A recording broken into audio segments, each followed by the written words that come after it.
Hey, how's it going? It's me again. This is second to last book that I got through in January. This is The Catcher in the Rye by J.D. Salinger.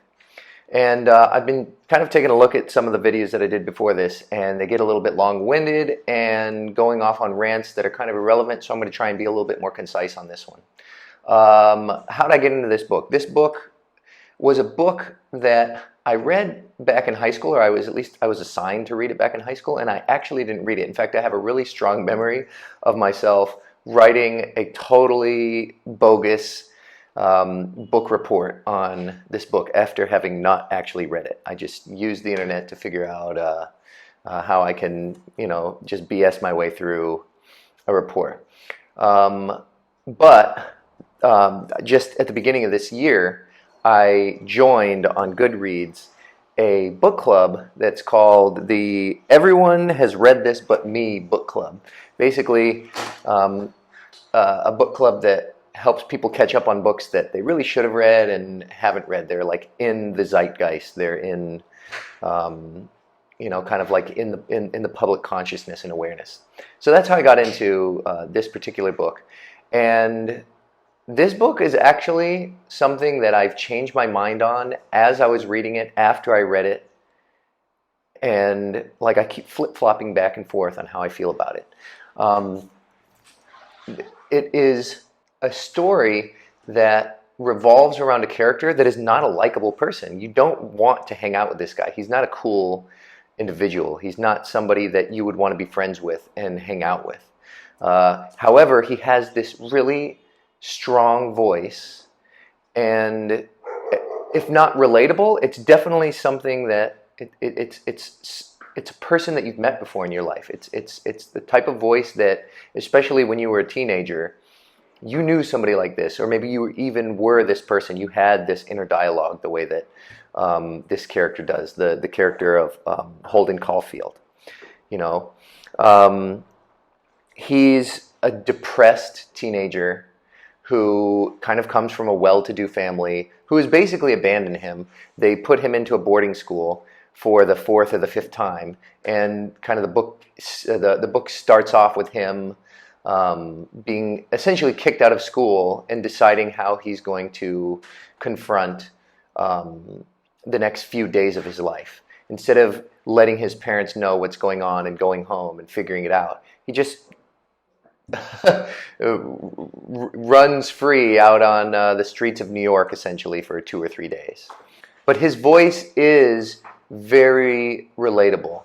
And, that makes it so I can see why it's something that it's a book that would be assigned to students in high school, because you have a really good chance of relating to the types of things that Holden Caulfield talks about and philosophizes about throughout the book. And he has the same types of angst and worries and pet peeves that a teenager might have. His biggest talking point throughout the book is how he feels as though everybody is, quote, a phony baloney, about how the way people interact with one another and relate to one another is guided by some idea of etiquette or cultural appropriateness that he thinks he can totally see through the veil, and their motivations are so transparently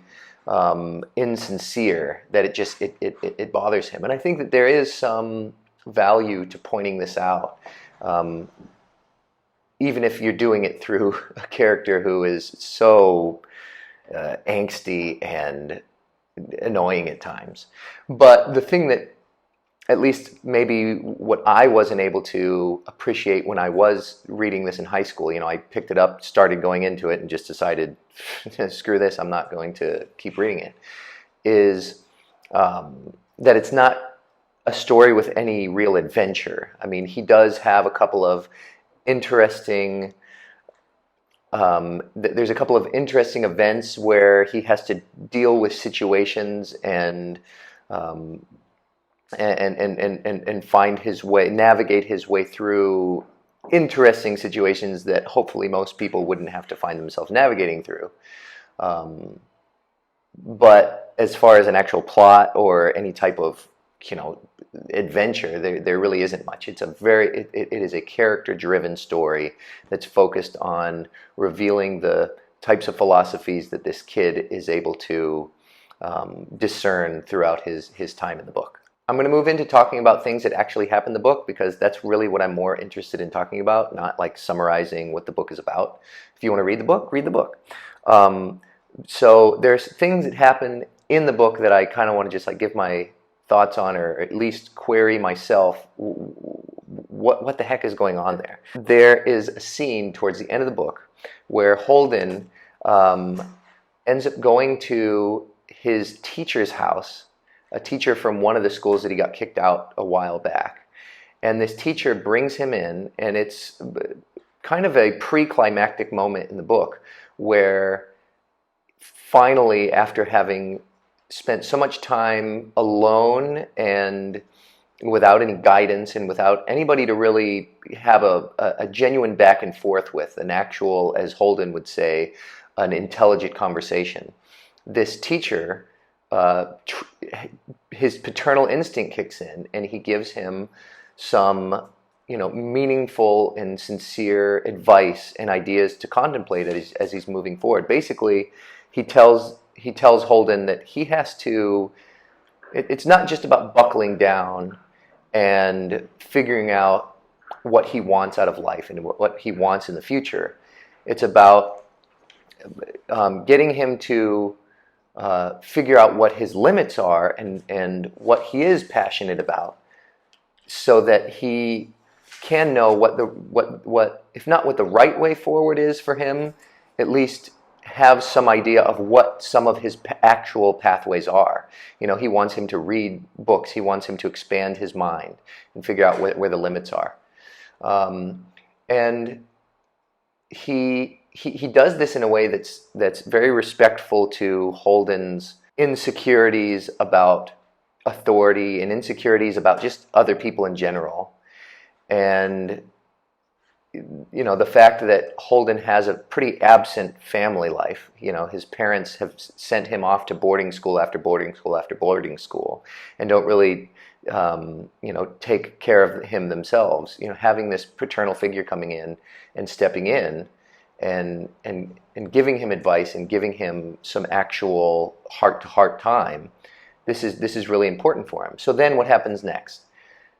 He is going to stay the night at this teacher's house, which I don't know how strange of a thing that is with prep school students or with, you know, kids in the 1940s and their relationships with their teachers. This may have been a normal thing. I don't know. It is kind of strange on the surface, but, you know, given the type of oddball character Holden himself is, you know, he puts himself in a situation like this. Perhaps a teacher who is trying to show him some sincerity and some compassion would let him stay there the night. So he stays there the night, and he wakes up in the middle of the night and he sees that his teacher is patting him on the head, and he's just staring at him. And Holden gets a funny feeling about this, and so he thinks that his teacher is trying to take advantage of him in a sexual way.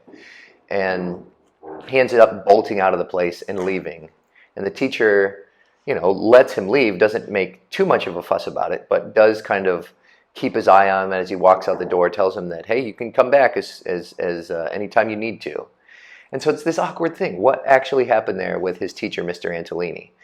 And, you know, there are things that are kind of funny about Mr. Antolini, like he's kind of a pretty guy. He's described as kind of a handsome character, and he has an older wife who is kind of not very. She's absent from the whole conversation that Holden has with his teacher, Mr. Antolini, and you know, I guess that is kind of awkward.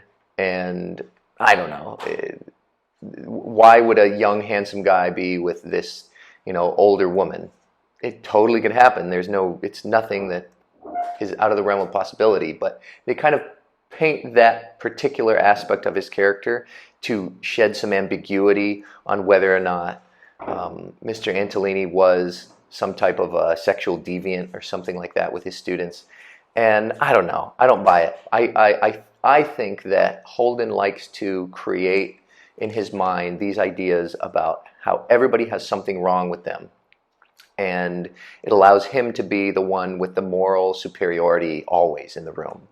And so, you know, at this point in the book, Mr. Antolini had shared so much compassion with him and given him good advice, but also kind of put him in his place and told him, listen, you're throwing your life away. This is the time where you need to figure out what you're going to do as you move forward.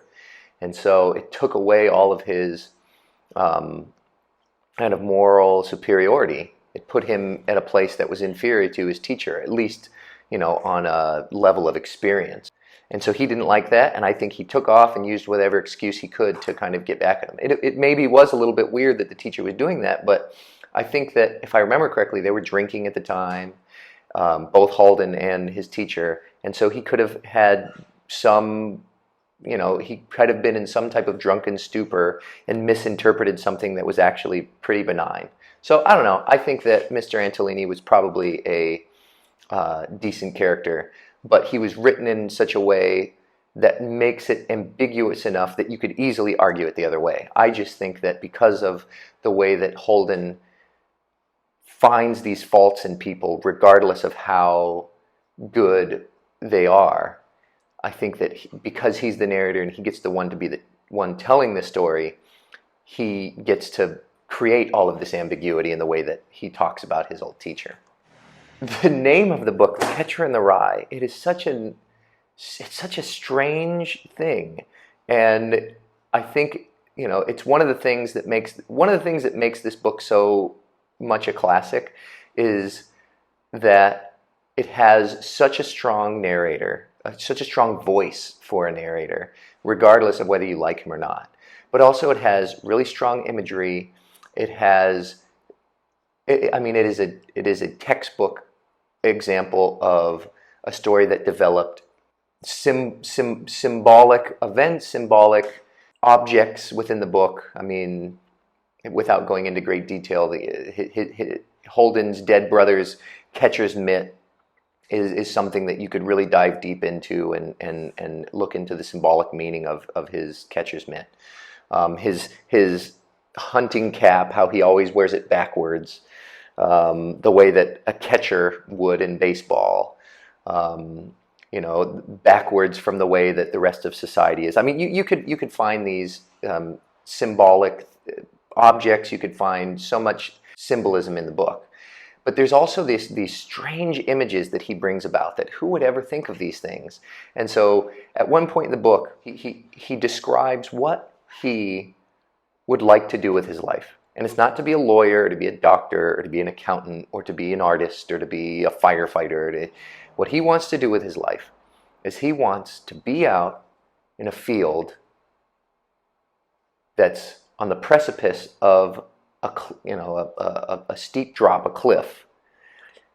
And there's all these kids out there who are just kind of running through the ryegrass towards the cliff. And what he's doing is he's catching the kids and keeping them from going over. And I mean, that's why it's called The Catcher in the Rye. That's what he aspires to be. And what does that even mean? I'm not even sure. I mean, he wants to be the one who is the savior. He wants to be the one who can guide people away from, you know, not death in an actual plummet, but perhaps you know, becoming one of these people who's a phony, prevent people from becoming phony balonies, from pursuing the type of life that would make them insincere, make them, you know, morally inferior. I don't know. It's such a strange thing. The Catcher in the Rye. He wants to catch kids from jumping off of a cliff. So I'm gonna just talk about one other thing that in the book that it's just like, it was my favorite moment in the book. So Holden Caulfield is the middle child, and his brother is this amazing writer out in Hollywood. I think he writes like screenplays or something like that. So, you know, in his family, his brother has a certain amount of reverence that everybody feels for him. And he has a little brother who died when he was young. I think it was from like a medical disease. I can't remember exactly how he died, but his younger brother died. So his younger brother is forever immortalized kind of in this, perfect, innocent state because he never got to realize the rest of his life. And then they finally, the last kid is his younger sister, who is still young enough that she's kind of just this innocent little girl, and there's no expectations to ever be put on her. She's not even really coming into her own yet. She's just a young little girl who kind of idealizes Holden. And so anyway, I think that a lot of the justification for his angst and for his rebellious nature and for his feeling so isolated and unrespected maybe is because of the fact that he's a middle child and he has to live up to these perfect ideals that are all of his siblings. And so anyway, that aside, there's this one section in the book where there's this scene with his youngest sister, and I don't know what it was like in the 40s when it comes to smoking. And I don't know to what extent this is representative of how people thought about smoking at the time, or if it's more of a representation of kind of how neglectful Holden's parents are. But it's just this perfect scene of bad parenting, and part of the reason why I think that Holden is so messed up the way he is because of his parents. So there's a scene, and I'm actually going to read it. I'm reading off my Kindle because almost all the books I get are on my Kindle. So what happened to set up the scene, Holden he snuck into his parents' house, and he doesn't think that they're going to be home yet. And he hasn't told them yet that he's been kicked out of school. So he doesn't know when they're coming home. And he's in there because he's in the house because he wants to talk to his sister and just kind of hang out and talk. And while they're talking, parents show up, unexpected. And so he hides in the closet, and he had been smoking a cigarette. He's a 17-year-old kid. I guess that was fairly reasonable and expected of 17-year-old kids at the time. Maybe, maybe not. I'm not sure. I didn't live in the 50s. So he was smoking in his sister's room. And he leaves the room to go into he goes and hides in the closet. And his mother walks in. And she starts talking to her daughter, wondering why she's awake, wondering why the light's on. And then she starts like drilling her about the cigarette. But the way that she drills her isn't very, she's not too upset that her daughter is smoking a cigarette. So let's see what happens. She says, here we go. Where is it? All right, mother says, "Why are you awake, may I ask? Were you warm enough?" Daughter says, "Oh, I was warm enough. I just couldn't sleep." "Phoebe, have you been smoking a cigarette in here? Tell me the truth, please, young lady."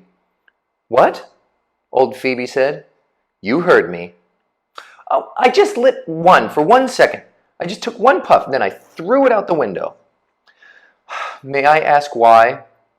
"I couldn't sleep." "I don't like that, Phoebe. I don't like that at all," my mother said.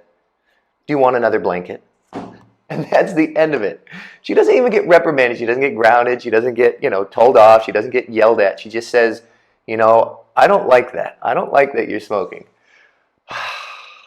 They didn't know how bad tobacco was for your lungs and how it leads to cancer and a million other horrible things. But even then, you find a little girl smoking, you know that that's not supposed to be happening. And your parent just says, "I don't like that very much. You want another blanket?" Anyway, that's Catcher in the Rye. That's the end of my kind of thoughts and ideas on it. If you have anything that you want to share with me on Catcher in the Rye, please let me know. I thought that I didn't like this book while I was reading it, and I actually, as I reflect on it more and more, I really think that this is there's a reason why it's a classic. It has such a strong voice, and whether you like the character or not, there are many poignant things that he has to say. So yeah, let me know what you think, and catch you soon.